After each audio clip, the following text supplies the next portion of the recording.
I did this experiment once. मैं अपने phone के लिए I was with my friends and we were talking about buying an iPhone. And after a while मेरे phone में वो ads आनी शुरू हो गई थी. Instagram पे and everywhere. As if the phone is listening. Yeah, exactly. So that is how the details have been collected and shared with other, companies for marketing purpose. Welcome to the Corner Office, the go-to podcast where we decode the world of business, leadership, and success strategies. I'm your host, Sanchit Vijay from Corporate Professions. Let me ask you this. Have you ever hit I agree without reading the fine print? Or wondered how your phone knows what you are thinking before you say it? We live in a world where data is currency. It builds fortunes, drives political campaigns, powers AI, and if left unprotected, it can cost companies millions. As consumers, we leave digital footprints everywhere. As businesses, we collect, analyze, and store massive amounts of personal data, often without realizing the risk or responsibilities attached. That's why today's episode is especially relevant. With the introduction of India's Digital Personal Data Protection Act 2023, we are entering a new era of accountability and transparency in the digital space. We have with us Ms. Nikita Kothari. Ms. Kothari is a seasoned chartered accountant with over 8 years of experience, having worked with top financial institutions like ICICI Bank and Axis Bank. Her deep expertise in compliance, internal audits, anti-money laundering laws, RBI and SEBI regulations, and most relevant to today, the data protection laws.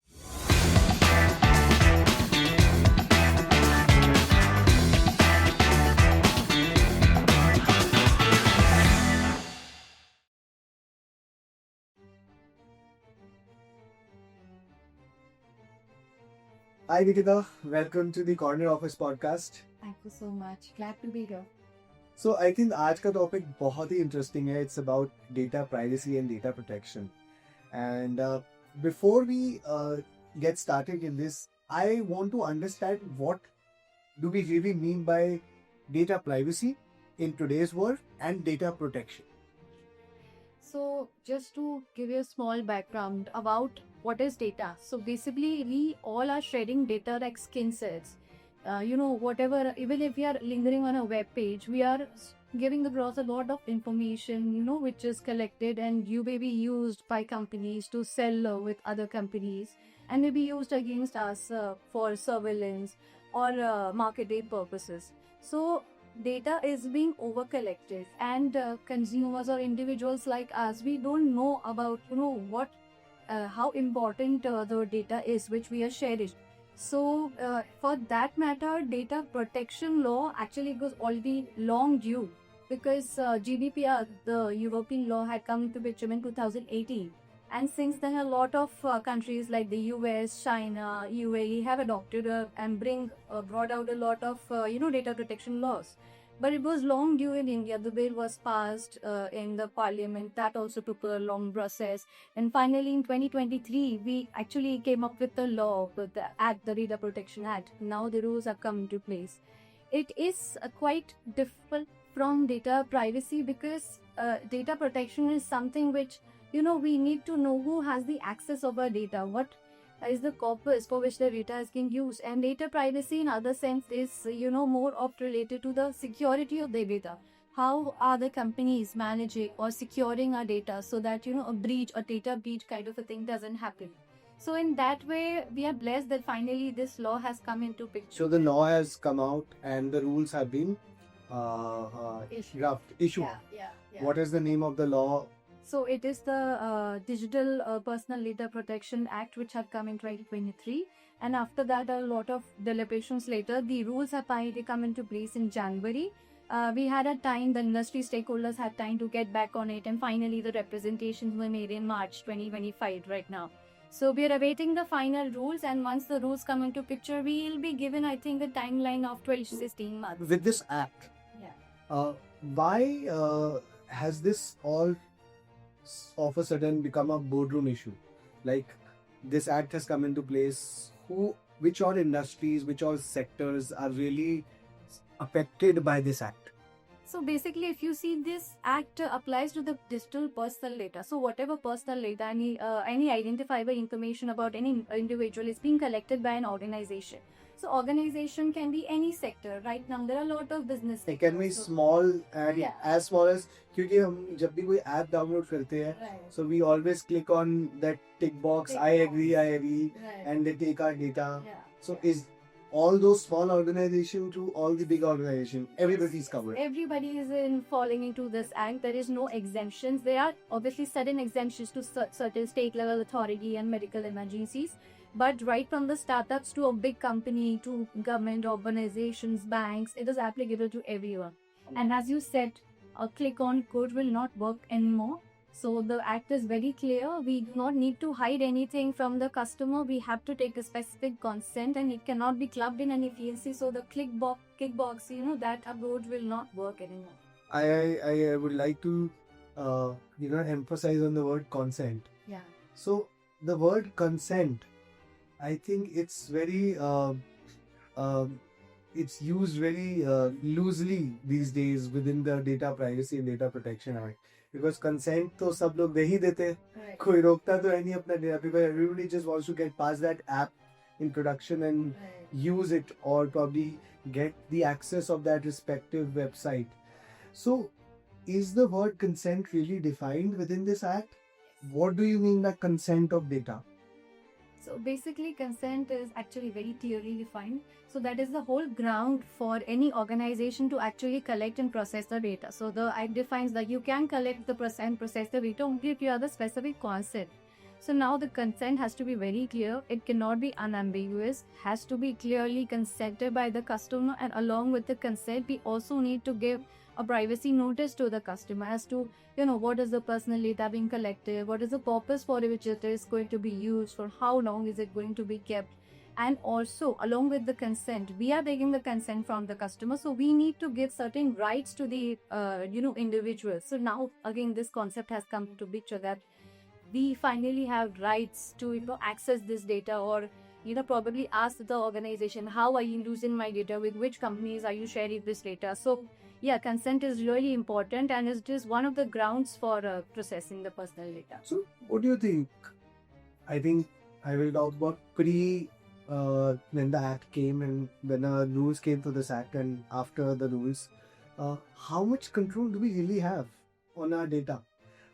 So before, let's say the act is not here, हमारे control कितना है data में? So right now, privacy, if you look at the other way, it is a series of choices. So for example, if you are, using a Google Maps, you Okay. want to arrive at a certain location, so you're obviously consenting to give your location. And for example, if you're shopping on an e-commerce site, then you'll pick and choose certain outfits, and you put it in the cart. You want that cart to be Address हम डालते हैं. yeah, address डालते हैं. So basically, वो जो cart में रहता है, it is nothing but cookies which are being collected by the website. Right. So these are kind of metadata which is actually being collected, and we are not made aware of. कि मतलब जैसे हम computer भी use करते हैं, so that IP address is being tracked, the navigating details is being tracked. I know for a fact. I did this experiment once. मैं अपने phone के लिए, I was with my friends and we were talking about buying an iPhone Yeah. and probably buying some electronic product. And after a while मेरे phone में वो ads आनी शुरू हो गई थी. Yeah. Instagram पे and everywhere. Right. As if the phone is listening. Listen. So when you say these cookies and metadata, ऐसे भी the electronic product picks up. Yeah, exactly. So that is how the details are being collected and shared with other, companies for marketing purposes. Like you said, जैसे आप कोई product choose करो या you search about it on Google, then immediately on Instagram you'll be getting the advertisements. Right. They are doing nothing but they are using algorithms. So they can do a profiling. They can see what are your choices and preferences, and accordingly bombard you with all those kind of posts. So that now that you are bombarded with such posts, I don't think it is an independent decision which you are making. It is the algorithms which you are working. Isn't this Psychologically pushing us. Yeah. We are in an illusion right now. So we are being taught, we feel that it is our choice, but no, these algorithms are the ones who are working. That is also based on the data which we have given to them subconsciously. So I think that is something which not many individuals are aware of. So how does this changes post the rules that have been drafted? So after the rules have come into place, the act has clearly said that, as I said, you need to take a specific consent from the customer. So if, for example, if now I'm a user and I'm registering onto Instagram, I need to give Instagram the consent that they what all Instagram needs to inform me कि हमारा data किसके साथ share होगा, what are the purposes they are going to use it for, whom are they going to share with. So, Nikita, don't you think it would still become the same thing that way कि वो consent के लिए हमें एक long form दे देंगे which was always there because consent तो पहले भी देते थे, अभी भी यही होगा कि that consent का long form होगा and as users मैंने तो आज तक कभी कोई privacy policy या कोई भी app डाउनलोड करने के बाद I never read the terms and condition. I've always clicked on yes, next. So how do you think that would change? Because let's say अगर उन्होंने मुझे बता भी दिया कि that this data is going to be shared, वो उनके fine print में 1000 पेज के TNC में कहीं पे would be there. How would I get to know? So actually that is one of the advantages and one of the opportunities for the companies to actually how to use UX so that user interface is actually going smoothly along with the compliances. Okay. So that is an opportunity is for the organizations to grab a pot so that simultaneously along with they are taking the consent, they are giving the privacy notice, they are abiding by the regulations, and they are also giving a UX experience. So this is the right time for them also to innovate and invest in algorithms. But if I say algorithms, that should be legitimate, not over collecting. And as I say that you need to provide these details to the customer. It need not be a long privacy noted. Just has to be a bullet points. So that is also defined in the regulations. Now that businesses have to develop along with the. So the rules mention how the privacy policy, the consent will be showcased to the user as well. Yes. Okay. Now, what all sectors? आपने बताया कि that anybody who takes the data of any public is affected by this. But if I would just take some names of certain industries or certain sectors that will be affected by this respective act, what are them? So, firstly, just to inform you that these sectors which you are saying, the organizations that handle the data are called as data fiduciaries. So, the fiduciaries can be anyone, like the NBFCs, the healthcare companies, educational institutions. It can be, SEBI-registered entities. So, like e-commerce, E-commerce, like hotels. e-commerce. Yeah, hotel industry. Then there are social media intermediaries, gaming platforms. So, of course, these platforms again handle a huge number of data, which is again sensitive because they are also handling children data. So again, the regulation in the act puts up a lot of focus on the companies who are processing a large number of data. So they are separately classified as a significant data fiduciaries, and they have additional compliances to be followed, like an audit, a VOE audit, or an impact assessment. They should have a dedicated data protection officer in place. So So these are all things that are mentioned in the act that the company who are these data fiduciaries have to follow to be compliant with the DPDP Act, data digital protection and data privacy. So Okay, that is great. So अब let's say मेरे पास data आ गया है. Is there any way that I have to comply through with these data? Like what is the flow? So right now, to start with, we need to do a gap assessment to understand how compliant are we with the current data protection laws and the upcoming, what we need to do. So we are talking about this flow from the point of view of the data fiduciary. Data fiduciaries. कि once data आ जाए तो क्या-क्या चीजों पर ध्यान क्या चीजों का ध्यान रखना पड़ता है. So right now, to begin with, we already have some legacy customers. So legacy customers, we do have to take consent separately, but we need to inform them to a privacy notice that unka ye data we have collected. As I told, there must be some bullet points and short and sweetly to inform the customers they kya data liya hai, kya purpose ke liye hua hai, and they can raise their grievances. So this is the first step to address the legacy customers first. And then for the new customer, they'll have to set up additional mechanisms, like they'll have to build a consent management system wherein, they can take the consent, allow the customers to review with the consent. Then they have to give a privacy notice. You have to enable the rights to the individual so that they can access the rights. Then also a privacy governance framework needs to be in place by the data fiduciaries. And apart from that, they need to how to handle the privacy breaches, Okay. because right now the regulation does not define what a breach is. So even if, for example, you send a mail incorrectly, with the customer data to someone else, so again that qualifies for a privacy breach right now.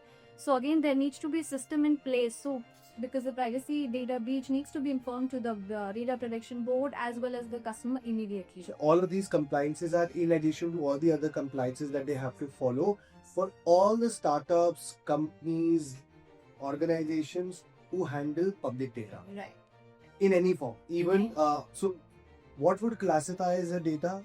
So let's say if I just go and write down my name as Sanchit Vijay and my mobile number, will that be considered as data? So it is firstly applicable to the personal data. Now, personal data can be anything: your name, mobile number, email ID, your actual information. So basically anything with they can identify. Okay. This is the personal data, and secondly, it is applicable only to the digital personal data. If suppose you are giving your data on some website or an application, it is digitized. Or maybe if you are giving your details in a non-digitized form, it is being subsequently digitized. Then it is applicable only to the digitized data. But yeah, as you said, some data which we are giving on a voluntary basis, like for a domestic purpose. For example, I'm going to a grocery store, and that person, local grocery store, he writes down my name and number, just to contact me for delivery or something. So that is out of the purview. Okay, only digital. Only digital personal data. Okay, digital Yeah, personal covered. data. Nothing manually अगर कोई data हम collect करते हैं, that is not. No, it does not focus on the manual or non-automated data. So from the regulatory landscape, जो India की DPDP Act आया है, I'm sure there are other global laws that are also in place. As you mentioned earlier, GDPR laws, and there is CCPA. So with regards to global parameters, where does our law stand in terms of the compliance, strictness? How do you rate it with the other laws?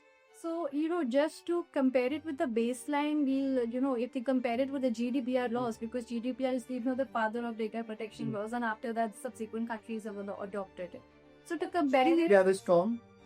it is applicable to the European Union residents. Okay. It was implemented in 2018. Okay, 2000. Yeah. So after that, only US had come with COPA, and then China had come with their law. Singapore had come with PDPP.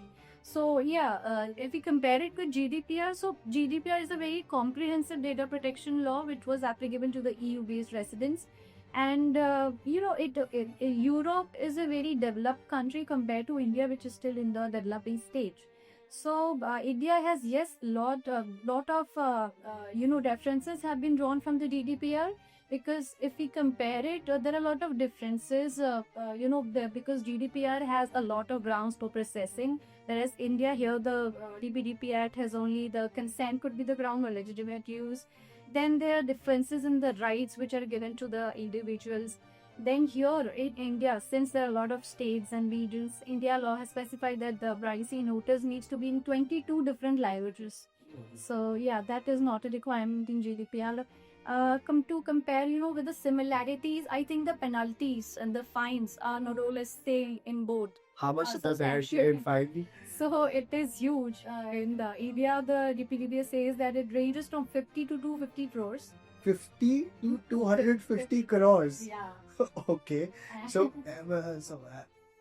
so 50 is the minimum, I believe. 50 is the minimum, and it ranges to 250 crores. So, kiss violation pay, it's 50 crores, and kiss violation So, pay. it is the basic pay, it is 50 crores. And if there are breaches in handling children's data, because children or persons with disability can deserve the penalty goes on to 150 crores. And the significant data producers, as I said, certain names have been called out, like an e-commerce entity who was, who was handling a large number of data. There is a breach, then 250 crores is the penalty. So yeah, penalty is huge. It's substantially same with GDPR as well. So, let's say I have a company based out from India, and I have global operations. I have operations in India, US, Europe, Singapore, China. So will I have to comply with all the respective data privacy laws, or to just follow one? No, since it is an extraterritorial law, so GDPR would apply. Like for example, GDPR would even apply if it is you are handling data of a EU resident in India. GDPR would still be applicable. So what from Even if I don't have any operations there. even if you don't have any, even if it's one customer, you have to demonstrate compliance as a company. So even if it is a handful of Python customers, you have to be compliant. Okay. So if I compare it with Indian laws, so you have to be compliant with all the laws wherein the customers are raised out of. Indian laws are more or less in similar lines. As I pointed out, there are 3-4 differences, but the EPDP Act also says that which is the stricter of the law, you can follow that. Okay. So I think they are very clear that they are on a conservative side. So whichever is the stricter of the law, we need to comply with that. But they are not devouring any other laws. So we do have to follow other laws also which are currently applicable. So you mentioned that rules have been issued. What is the future move within this PPDP Act? So I think organizations need to act right now, because once the final rules come into place, when we saw that when GDPR came into place, they had given a timeline of around 12 to 16 months to actually To be compliant. to reform plan. So they need to pick up right now. So data is something which is can be an innovative factor. They can use and leverage AI technologies to build these systems which has been envisaged in the rules or the act. So to start with, first the companies need to really do a compliance gap assessment to understand where they stand right now in terms of compliances and what they need to do. Then that data privacy is something which cannot just be put up in the papers. They need to adopt a data governance structure. It has to come from the top. And for that, I think an analysis or data risk and impact assessment. What is the risk involved in various processes? That needs to be done. Secondly, to understand what are the risk and compose mitigating factor. And privacy is something which needs to be embedded in their DNA. So right from marketing to IT, everyone needs to know about privacy, and that needs to be inculcated in their processes. So it is not anymore a IT issue. It is It's a not- boardroom issue now. Yeah, it is not just a checkbox approach or an IT issue. We really need to demonstrate compliance, and it will help the organizations, build the consumer trust. Credibility, Credibility definitely increases. it will Yeah, have an impact. reputation increases, credibility, trust is the. So it is a competitive advantage also for the organizations. So with all of these Data Privacy, Data Protection Act in place, what do you think AI has a role? Because today we are using ChatGPT, Gemini, and there are many other AI agents and AI tools that we are using, and we are feeding them data like anything. Even personal data. I think there was a Ghibli trend that came out. People started sharing their personal pictures and corporate shares their documents. People share their information. And how do you think AI plays a role in all of this? Because I'm sure that AI will have certain data that they were not supposed to have, but because of let's say ChatGPT, they will have now. Yeah. What would be the scenario with AI in place? Yeah, so as you mentioned about that Ghibli trend, people actually really don't know what information they are giving to that, but because they are under the influence of algorithms. So AI, as you said, they don't collect some data; they collect a large amount of data. Because they need to provide that user experience and a tailored customer, solution to the individuals. So for that, they tend to over collect the data, and this is a biggest risk, because it goes against the privacy principle which is defined in all of these data protection acts. The purpose limitation, because उनको जो purpose के लिए बोला जाता है, they tend to over collect the data, so that because there is no fixed defined algorithm for them. One is this purpose limitation issue. Second is there is no transparency. It is an automated decision making tool, so we don't know who is making the decision and how does the algorithm work. That is also not explained to us. For example, Instagram में आप कुछ use करो, we don't know आज तक किसी को पता नहीं चला इंस्टाग्राम के algorithm कैसे work. So will they be covered in the GPDP Act? So actually, this is I think they are covered, but one of the flaws is that DPDP or any other regulation for that matter has not specifically covered AI, because there needs to be a supplementary legislation altogether for AI. And I think it has already been, in discussions in the US and UK, and also India. A Ministry of Information Technology and Electronics is drafting a legislation completely on AI, and we are soon supposed to get some rules, because the DPDP Act cannot cover the AI enough. So even if you say, for example, you have to take a consent, but what is the purpose? Because even if you set the logic in that AI code, nobody will be able to define कि मतलब क्या information ले रहा है AI, even with that set code. So separate legislation is needed. AI is making it harder Yeah. to give consent and protect the data, or Yeah. probably use it in whichever manner. Exactly. Yeah. So as user, what are the things that I should keep in mind while giving any kind of consent or sharing my data? If you could just tell me certain things that I as a user should safeguard myself, that this is the way, because I know it for a fact that आज की date में मेरे पास जितनी भी calls आती है, unknown calls, are because somehow somewhere my data is being sold to them. Otherwise, how would they even know that I'm Sanchit and they're calling on my mobile phone? So what are the things that I should keep in mind to safeguard myself? First and foremost, understand what is the purpose for which a website or an app is taking for your data. Is it the purpose which you need it for? For example, you are going to an e-commerce website, you need that purpose, you need to buy some clothes or something. So, but if you really want to be contacted in future, because they do currently right now they do give it in the terms and conditions, but after the DPDP has come to picture, they got to specifically define it.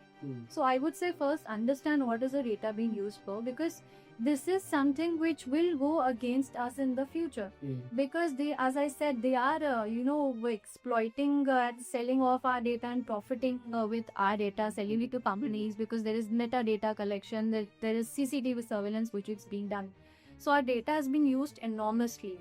So users need to be aware of that. Secondly, now we have rights with us, because the Supreme Court had recognized right to privacy as a fundamental right in 2017. So now we do have the right to approach any organizations. We can ask them to erase our personal data if we don't want it for that purpose. And we can actually ask them क्या मेरा data किस साथ share कर दे. So we have a right on our personal data. We are the owners, not the organization. So this is something I want users to be aware of. So I think one thing more that I feel a lot of debate is going around is with this DPDP Act, the interaction with the RTI, the right to information, probably withholding some of the information which ties to national security. What exactly is the complete debate about? If you could just tell me, कि RTI और DPDP Act का क्या connection बन रहा है? So very hot topic again. So right to information, there is a provision which allows people like us, general public, to ask for information pertaining to public importance. Now the DPDP Act, it says that they had discarded this provision altogether from the RTI Act. Okay, it has said that information can be withheld from the public, if it is pertaining to national security. So now they have said that we will not inform you anything about the. So limitation कर दिया है RTI Act के बंदे. So this the debate is going on, and I think around 120 people from different political parties have actually signed a memorandum and written to the union minister for rebarring this clause. And also personally, I feel that the purpose of this law altogether, if you go back to 2017, when this Aadhaar leak had happened, the purpose of bringing this law was to have a fundamental right of privacy place. Right. So it was assumed that the RTI Act and the DPGP would go hand in hand, but this is a big catch. You are possibility that a lot of information can be withheld from the public. So this is a basic violation of the fundamental right which we were supposed to actually have it in the first place. when the concept of the LPDP Act came into place. It's quite strange that because I think Right. transparency to maintain तभी होगी जब we are able to share the information with public on probably anything. Yeah, I think yeah. that was the reason for RTI also to be in place. Yeah. And DPDP Act, if it all limits that or curtails that right, Yeah, right. I think it's But this problem is real actually because it is hindering on that particular cause of bringing this act all together. so what is the status as of today? क्या हो रहा है So उसका? as of today people so this representation had gone when the draft rules had come into place. So this was also one of the point which was represented by the industry and various stakeholders. Apart from that, as I said, there is a memorandum which has gone from various political parties to the union minister for debarring this clause. So let's see once the final rules come into place. Is there any difference? Because as of now, this provision was there in the act. So act cannot be changed. If they want to alter it, they'll have to change the act. If it was there in the rules, then it was fine. Though we could expect that final rules have not come into place, but which was there in the act itself. Okay. So now let's see what if there is any change in the final rules which are coming into place. So we hope that they are in a bring it in sync with the Adlai Act. Okay. So will privacy of data, will we ever truly have control, or it is still an outdated version? Because from this point of view, मुझे ऐसा फिर भी लगता है कि that even after DPDP Act coming into place, how are things going to change? Yes, people will be more compliant, probably they'll be able to define things, but as individual, how would I stop sharing my data? I have to, because otherwise मैं उस app में आगे बढ़ ही नहीं सकता. सिर्फ website में I can't conclude my action unless I actually share it. And people make it a point. They use different ways to take data, collect data, and they give consent. They have check boxes. They have all kinds of terms and conditions. But at the end of the day, with this era of everything going digital, so much so that now we are utilizing all our financial things also in a digital manner. Everything is going in towards that side. How would we ever actually control in privacy of data? So yeah, it depends now. Let's see then once the DPDP actually comes into place, we'll actually know how are the organizations complying with it, because the DPDPA has this very exhaustive. It actually covers a lot of processes and how are you taking the data, how are you storing it, how are you sharing it. So once we have all the mechanisms in place, we'll truly have a bird's eye view on what are the processes being implemented, how are organizations controlling the data. But as I said earlier, there are AI systems being used. They are over collecting the data, metadata and all. So yeah, it is a possibility that some data might get captured in the algorithms, and we may have no control over it, because data is something as you're saying data is the new oil. So data is something which is being fetched by organizations, overuse. So these algorithms we use, and unless and until we have a strong legislation to actually regulate these kind of metadata collections also, it is very difficult to actually have a control on our data. But let's see, I hope that the DPDP Act actually brings this data privacy concept. People need to be aware first. Right now, they don't know what is this concept, and I'm glad that this podcast has actually happened, because now people will know कि ये law आ गया है. Right. It is going to create a difference. Of course, to make a bigger impact, it will take some time, because when the GDPR had also come in, it was a very new law. So people actually took time to adapt to it. But as time passed, now GDPR has a very strong hold on it. So likewise in India, it will take some time. It will bring a lot of alterations in the regulation. Right now also, if you see the draft rules, some provisions are very vague and cover everything. So it is still under discussion. Final rules have not come into picture. The act itself took so many years to come. So it will take a lot of iterations and industry representation once we start to build things and put everything in place. So I'm hoping that we have a strong regulation and we actually comply. Great.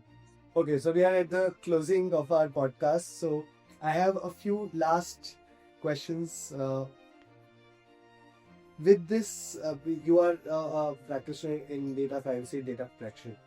What are the 5 things any corporate should keep in mind to be in compliance with the Data Privacy and Data DPDP Act, Data Protection Act? What are the 5 things that they should keep in mind to be compliant? So firstly, I would say privacy should be embedded in your DNA. Okay. It is not just a compliance approach. You need to follow it not just to avoid the regulatory fines and penalties, but also to bring your organizations in a level playing field.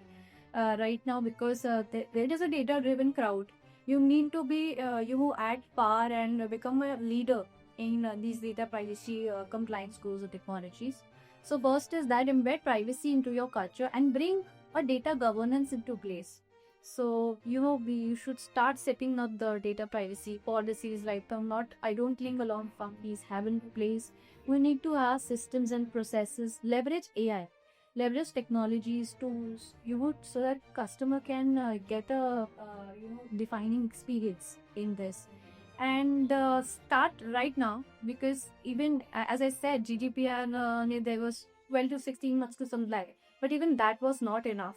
So gap assessment is something which is to be started right now, because we have seen when GDPR had come, so people took a lot of time to actually comply with it, and gap assessments were not done. So again, significant losses, penalties were imposed on that, because it is mandatory for some of them. So be prepared, start preparing right now, at least with these few things. Put a privacy notice in place, and once the rules have come into picture, then we'll be clear on the entire mechanism. But as of now, it is very clear that this law has come into place. It is going to change the business ecosystem, and privacy culture is being to be brought upon the organization. So to start with the gap assessments and policies. So yeah, this is something we feel immediately. Great. Quite a informative podcast, Abby. But thank you so much, Nikita, for joining in, and we hope to see you again soon. Likewise, I am sure that such podcasts are being done regularly, so that people are aware that what all iterations and updates are there in this law. So great to be here, Suzat. Thank you. And that wraps up today's episode on data protection. What the DPDP Act means for you. In a world where data is currency, the DPDP Act 2023 isn't just another piece of legislation. It's a wake-up call for every business, founder, and individual navigating the digital space. Thank you for tuning into the Corner Office. Stay connected with us for more discussions on the corporate world. And don't forget to like, share, and subscribe to our channel. Let us know in the comments what other topics you'd like us to explore. Until next time, stay informed and stay inspired.